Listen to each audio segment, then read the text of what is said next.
6:50, time for the morning sprint with all the news you need to know as you head out the door. We start with breaking news overnight. One person is dead and a police officer is wounded after a shooting in Milwaukee.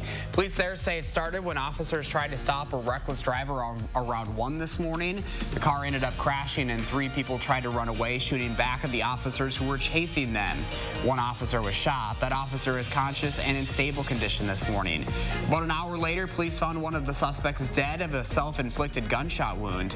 The other 2 suspects were arrested. There is currently no clear winner in Iowa's caucuses this morning. The Democratic Party of Iowa says results are delayed due to quality checks and inconsistencies in some reporting. The party says the issues are not the result of a hack or intrusion. Officials do expect to release the results at some point today. They'd end up with more people than there were actual people there. Well, that doesn't work.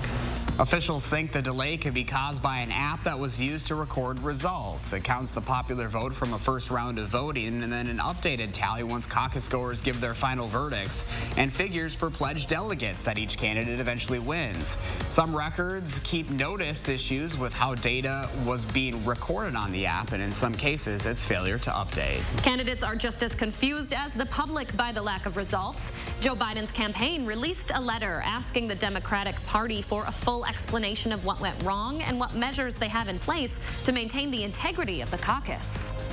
Because by all indications, we are going on to New Hampshire victorious. Pete Buttigieg, however, is claiming a victory this morning even without the official results. When he addressed his supporters in Des Moines, he said they've proved the skeptics wrong.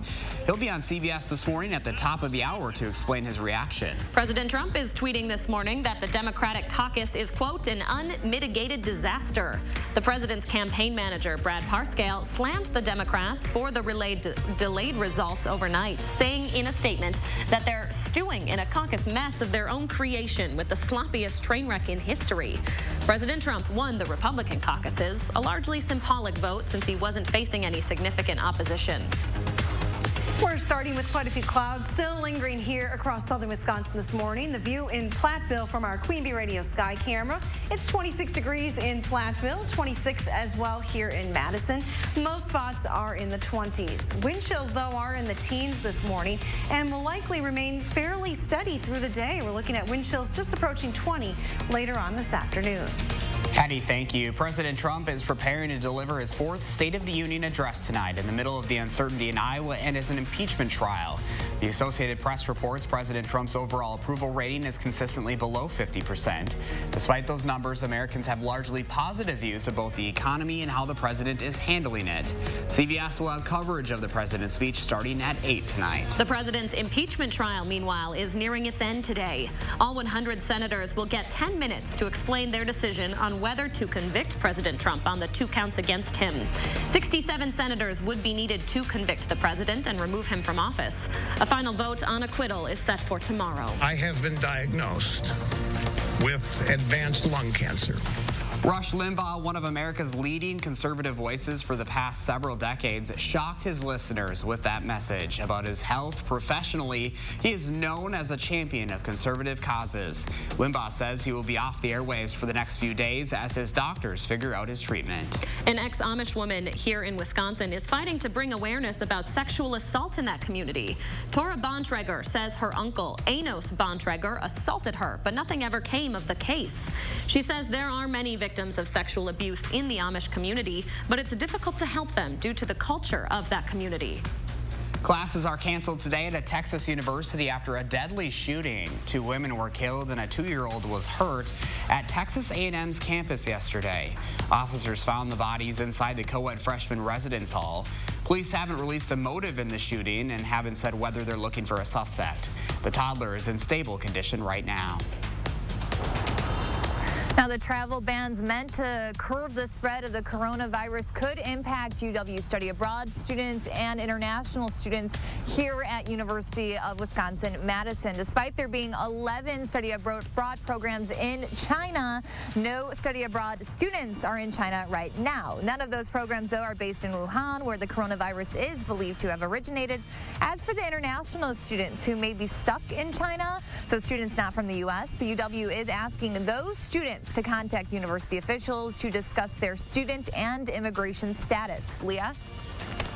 Thank you, Keely. Non-resident and graduate students on some UW campuses might see their tuition go up. A Regent committee will vote on Thursday on whether to raise those rates up to 25% starting this fall. If that increase is approved, it will go to the full board on Friday.